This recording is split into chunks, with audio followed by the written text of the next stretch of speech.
Welcome back guys. आज हम class 10 science के चैप्टर 2 का पार्ट 4 पढ़ेंगे और पार्ट 4 में हमें पढ़ना है what happened to an acid and base in water solution. मतलब एसिड और बेस को जब मैं वाटर के अंदर डालता हूं तो क्या होता है। ठीक है, तो what happened to an acid और बेस इन वाटर सॉल्यूशन। चलो इसको समझते हैं। Do acids produce ions only in aqueous solution. अब यहाँ पे क्वेश्चन क्या है कि एसिड जो होते हैं वो वाटर के साथ ही क्या आयंस को प्रोड्यूस करते हैं। Let us test this. इसके लिए हमें एक एक्टिविटी 2.9 देखनी पड़ेगी। 2.9 एक्टिविटी में क्या है, हमें क्या करना है यहाँ पे ना, एक ऐसे करके 1 ग्राम क्या लेना है, NaCl लेना है। ठीक है, clean and dry test tube में लेना है। ठीक है, तो ये रहा clean and dry test tube और उसमें मैंने सोडियम क्लोराइड NaCl ले लिया। फिर setup the apparatus as shown in a figure 2.4 और जैसे ये 2.4 में ऐसे फिगर है इस तरीके से हमने ले लिया। फिर हमें क्या करना है, add some concentrated sulphuric acid to the test tube. यहां से हमें ड्रॉप बाय ड्रॉप किसे डालना है, कॉन्सेंट्रेटेड सल्फ्यूरिक एसिड को डालना है टेस्ट ट्यूब में। और टेस्ट ट्यूब में हमने पहले क्या डाला था, 1 ग्राम नमक डाल दिया था। ठीक है, तो what do you observe, is there a gas coming out of the delivery tube. अब देखो ये ऐसे करके यहां से ड्रॉप बाय ड्रॉप डाल दिया इसमें। अब नेक्स्ट इधर देखो तो यहाँ पे ये बंद कर दिया कॉर्क लगा के और एक ये डिलीवरी ट्यूब लगा दी। ठीक है, क्या लगा दी, डिलीवरी ट्यूब। मतलब कोई भी गैस जो है वो यहां से बनेगी तो इस डिलीवरी ट्यूब के थ्रू बाहर निकलेगी। तो हमने क्या देखा, HCl gas come out of the delivery tube. यहां से क्या हो रहा है, HCl गैस जो है वो बाहर आ रही है। अब मुझे पता करना है भाई, गैस तो बाहर आ रही है पर कौन सी गैस है, ये तो मैंने लिख दिया यहाँ पे। बट अगर एक्चुअल में हम उसमें करेंगे, क्या हो रहा, ठीक है, एक्चुअल में अगर हम करेंगे लैब में तो भाई देख के थोड़ा ना पता चलेगा कौन सी गैस है, तो उसे टेस्ट करना पड़ेगा। Test the gas evolve successively with dry and wet blue litmus paper. अब देखो यहां पे हमने क्या किया, पहले ये जो गैस आ रही है, कौन सी गैस आ रही है, HCl गैस आ रही है और HCl गैस को मुझे टेस्ट करना है। तो मैंने यहाँ पे क्या किया, लिटमस पेपर लिया। पहले मैंने यहाँ पे कौन सा लिटमस पेपर ले लिया, ड्राई लिटमस पेपर ले लिया, मतलब सूखा लिटमस पेपर ले लिया जो कि ब्लू कलर का होता है, बेसिकली ऑब्वियस सी बात है ब्लू कलर का होता है। ठीक है, उसको ले लिया। तो जब मैंने ब्लू लिटमस पेपर लिया तो क्या हुआ, ब्लू लिटमस जो है वो रेड में कन्वर्ट नहीं हुआ। फिर से बोल रहा हूं मैं, जब मैंने ड्राई ब्लू लिटमस पेपर लिया और उस पर इस गैस को रिएक्ट कराया तो कुछ भी नहीं हुआ, कोई कलर चेंज नहीं हुआ। बट जब मैंने इसी लिटमस पेपर को फिर वेट किया, मतलब पानी में भिगाया और फिर यहां डिलीवरी ट्यूब के आगे रखा, तो क्या हुआ, ये जो ब्लू कलर है लिटमस पेपर का ये चेंज हो गया रेड में। तो इससे मुझे क्या पता चला, इससे मुझे ये पता चला कि ये जो HCl गैस है, HCl गैस ये जब निकलेगी और ये ड्राई लिटमस पेपर से मिलेगी तो मॉइस्चर वहां पे होगा नहीं, पानी वहां पे है नहीं क्योंकि तो ड्राई है। तो उस वजह से क्या होगा, एसिड जो है वो अपना असर नहीं दिखा पाएगा। ठीक है, बट जैसे ही मैंने लिटमस पेपर को, ब्लू लिटमस पेपर को मॉइस्ट किया, गीला किया, तो तब क्या हुआ, जो HCl है, जो गैस HCl गैस है वो गीले लिटमस पेपर के साथ मिली और वहां पे वाटर है। तो उस वजह से क्या हुआ, HCl ने अपना एसिडिक बिहेवियर शो किया और जो ब्लू लिटमस है वो रेड में कन्वर्ट हो गया। तो इससे मुझे क्या पता चलता है, अच्छा, in which case does litmus paper change colour. तो जो वेट ब्लू लिटमस पेपर है वो रेड में कन्वर्ट हो जाएगा, बट जो ड्राई लिटमस है वो अपने कलर को चेंज नहीं करेगा। तो इससे मुझे क्या पता चलता है, तो on the basis of the above activity what do you infer about the acidic character of dry HCl gas. Dry HCl gas जो रहती है वो क्या है, can not produce H+ ion. हमने क्या पढ़ा है, कोई भी एसिड अपने एसिडिक बिहेवियर को तभी शो करता है जब वो H+ आयन को रिलीज करता है। तो ये HCl गैस जो है वो H+ आयन को प्रोड्यूस कर ही नहीं रही है। क्यों नहीं कर रही है, क्योंकि हम ड्राई लिटमस पेपर ले रहे हैं, ड्राई लिटमस पेपर। ठीक है, वाटर होना जरूरी है तभी वो एसिडिक बिहेवियर शो करेगा। So it does not behave as an acid. But जब HCl सॉल्यूशन लेंगे, मतलब HCl गैस को आप पानी के साथ मिला दो या पानी के साथ रिएक्ट कर दो, तो क्या होगा, HCl जो है वो H+ आयन को रिलीज करेगा, प्रोड्यूस करेगा और बिहेव एज एन एसिड, और एसिड की तरह फिर वो बिहेव करेगा। तो इससे मुझे क्लियर ये दिमाग में आता है कि भाई HCl जो गैस रहती है इस एक्सपेरिमेंट से, HCl गैस जो रहती है वो मॉइस्चर की प्रेजेंस में ही H+ आयन को रिलीज करेगी और अपना एक्शन जो है एसिडिक नेचर वो शो करेगी। ठीक है, ड्राई में कुछ नहीं होगा। अच्छा, यहाँ पे गार्ड ट्यूब रहती है जिसमें कैल्शियम क्लोराइड रखा रहता है। कैल्शियम क्लोराइड इसलिए रखते हैं यहाँ पे ताकि जो मॉइस्चर है उसको हटाया जा सके, ठीक है, जस्ट चेक करने के लिए, ठीक है। तो ये हमने इस एक्टिविटी से देखा। ये ना डायग्राम बना के आता है, ठीक है, ऐसे डायग्राम आ जाएगा बना के और आपको पेपर में, और आपको बताना पड़ेगा कि भाई ये क्या है, क्या हो रहा है यहाँ पे। तो this experiment suggest that hydrogen ion in HCl are produce in the presence of water. Water के प्रेजेंस में ही HCl H+ आयन को रिलीज करता है। The separation of H+ ion from HCl molecule can not occur in the absence of water. अगर water नहीं है तो भाई H+ आयन रिलीज नहीं होगा HCl से। तो ये HCl वाटर के साथ मिलके क्या बना रहा है, हाइड्रोनियम आयन बना रहा है और Cl- बना रहा है, ठीक है। अब ये हाइड्रोनियम आयन या H+ आयन भी बोल सकते हैं। अभी आप इसको समझते हैं क्या होता है। मान लो H+ आयन बना, इसे भूल जाओ, क्या बना, H+ आयन बना। तो ये H+ आयन क्या करेगा, ये H+ आयन वाटर के साथ दोबारा रिएक्ट करेगा और क्या बना देगा, ये हाइड्रोनियम आयन जो यहाँ पे बना था, ठीक है। इस तरीके से ये हाइड्रोनियम आयन जो है वो बन जाता है। तो hydrogen ion can not exist alone. Hydrogen ion जो है वो अलोन एग्जिस्ट नहीं करता, मतलब but they exist after combining with water molecule. H+ ion जो है ये वाटर के साथ कंबाइन कर जाता है। दस hydrogen ion must always B show अ H+ और हाइड्रोनियम आयन मतलब H3O+ आयन जो है वो प्रोड्यूस करते हैं। तो ये यहाँ पे ये प्रोड्यूस हो गया। We have seen that acids gives H3O+ या H+ ion in water. Let us see what happen when base is dissolved in water। अब हमने एसिड पानी में जाएगा तो ये तो देख लिया कि वो H+ आयन को रिलीज करता है, बट जब बेस को डालेंगे, जैसे NaOH है, इसको पानी से रिएक्ट कराया, पानी में मिलाया तो क्या होगा, Na+ निकल गया और OH- निकल गया। तो मुझे क्या पता चला, जो बेस होते हैं वो OH- को रिलीज करते हैं, आयंस को, और जो एसिड होते हैं वो H+ आयन को रिलीज करते हैं। तो जैसे एक और है पोटेशियम हाइड्रोक्साइड, ठीक है। तो ये पोटेशियम हाइड्रोक्साइड जो है ये क्या है, K+ प्रोड्यूस कर रहा है और OH- प्रोड्यूस कर रहा है। मैग्नीशियम हाइड्रोक्साइड मैग्नीशियम और OH- प्रोड्यूस कर रहा है, मतलब आप देख रहे हो बेस जो है वो OH- को प्रोड्यूस कर रहा है। तो बेसेस जनरेट हाइड्रोक्साइड मतलब HOH- आयन इन वाटर। और बेसेस, अब ये इंपॉर्टेंट है, bases which are soluble in water, जो भी बेसेस वाटर में सॉल्युबल होते हैं उन्हें बोलते हैं अल्कलीज। ये डेफिनेशन आपको पता होनी चाहिए। बेसेस जो पानी में घुल जाते हैं उन्हें क्या बोलते हैं, अल्कलीज। जैसे क्या है हमारे पास NaOH, KOH, कैल्शियम हाइड्रोक्साइड और अमोनियम हाइड्रोक्साइड, ठीक है। तो ये अपना यहाँ पे हो गया पॉइंट।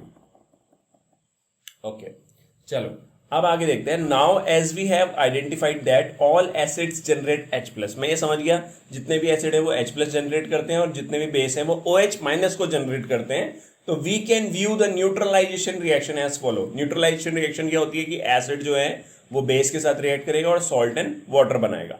अब ये एसिड ले लेते हैं, कोई यहाँ पे HX ले लिया और MOH ये बेस ले लिया, तो ये XM है, XM मतलब ये मिलेंगे, ठीक है, और ये क्या बना देगा, ये तो सॉल्ट बना दिया।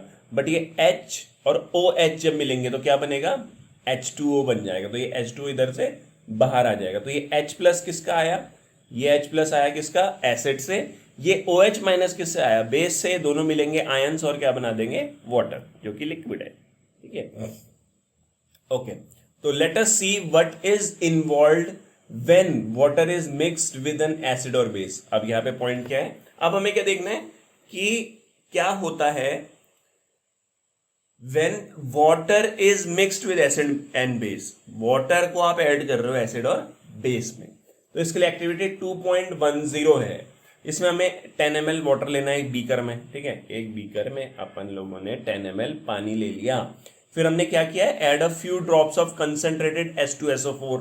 कंसंट्रेटेड H2SO4 की हमने ड्रॉप्स लेना शुरू कर दिया to it and swirl the beaker slowly. उसको बीकर को ऐसे थोड़ा थोड़ा हिलाना है ऐसे, ठीक है। ड्रॉप डालनी है H2SO4 की और उसे हिलाते रहना है। फिर touch the base of the beaker, ये टच करना है इस बेस को।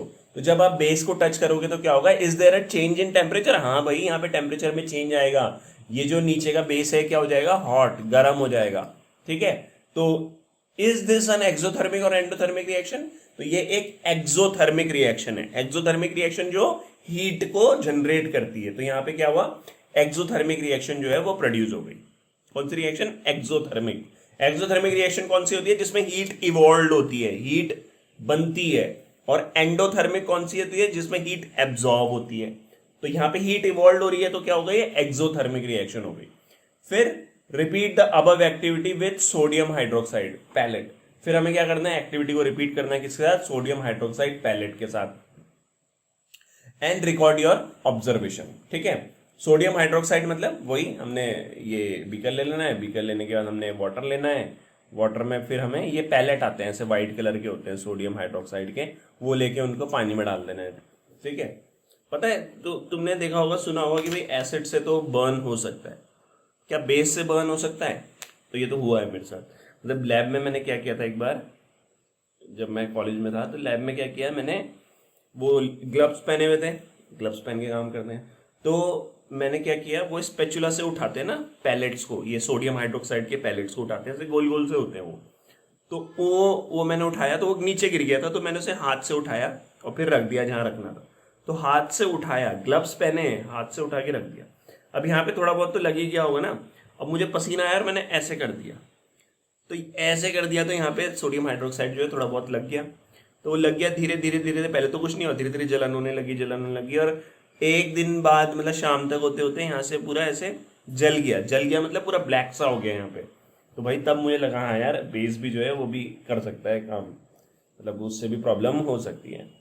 तो बेस को भी अगर आप डालोगे पानी में तो क्या होगा, जैसे NaOH को डालोगे वाटर में तो क्या है, एक्सोथर्मिक रिएक्शन ही बनती है। ठीक है, अब इसके बाद क्या है, the process of dissolving an acid और base in water is highly exothermic one. जो भी प्रोसेस होती है जिसमें हम एसिड या बेस को पानी में डालते हैं तो वो एक्सोथर्मिक रिएक्शन होती है। अब care must be taken while mixing concentrated nitric acid और सल्फ्यूरिक एसिड विद वाटर। ये दोनों क्या स्ट्रॉन्ग एसिड्स हैं, तो इनको अगर पानी में डालोगे तो क्या होगा, हमें बहुत प्रॉपर केयर रखनी पड़ेगी। The acid must always be added slowly to water. थोड़ा थोड़ा धीरे धीरे करके एसिड को हमें पानी में डालना है विद अ कांस्टेंट स्टीयरिंग, उसको घुमाते भी रहना है। ठीक है, if water is added to the concentrated acid, अब देखो उल्टा कर दो, पहले क्या है, आप एसिड को डालो ड्रॉप बाय ड्रॉप वाटर में। ठीक है, तो ये एक्सोथर्मिक रिएक्शन होगी, ठीक है, ये आप कर सकते हो। बट अब उल्टा करो, मतलब वाटर को डालो एसिड में, वाटर को एसिड में डालो, तो ऐसा करना ठीक रहेगा क्या? देखते हैं। If water is added to concentrated acid, ठीक है, वाटर को ऐड कर रहे हो आप कंसंट्रेटेड एसिड में, तो heat generated may causes mixture to splash out. जैसे ये जैसे, अरे यार कैसे बताऊं, रुको, नहीं रुको नहीं, चलो छोड़ो, ये गिलास है, ठीक है, ये गिलास है। अब इस गिलास में पानी भरा हुआ है, पानी भरा हुआ है, सॉरी इस गिलास में क्या है, वाटर है, इस गिलास में क्या है, एसिड है, एसिड, ठीक है, और बीकर है मान लो, उसमें एसिड है, और मैं ऊपर से क्या करूँ, पानी डालूँ। तो जब मैं पानी डालूंगा तो उसकी वजह से क्या होगा, जो ये मिक्सचर है ना, ये स्प्लैश हो सकता है, मतलब ये ऐसे बाहर आ सकता है, ऐसे फैल सकता है, तो उसकी वजह से क्या हो सकता है, एंड कॉजेज बर्न, जल सकता है। द ग्लास कंटेनर में ऑल्सो ब्रोकन, वो ग्लास कंटेनर भी ब्रेक हो सकता है, क्योंकि एक्सेसिव हीटिंग हो गई ना, वहां लोकल जगह में बहुत हीटिंग हो गई, क्योंकि एक्सोथर्मिक रिएक्शन हो गई बहुत ज्यादा। अब look out for the warning sign, तो ये ऐसे वार्निंग साइन रहते हैं ऐसे बने हुए, ठीक है, on the can of concentrated sulphuric acid का जो डब्बे होंगे उसमें बने हुए होंगे, on the bottle of sodium hydroxide pellet, उसमें भी ये बना होगा कि भाई जल जाएगा अगर ये हाथ में गिरा तो, ठीक है।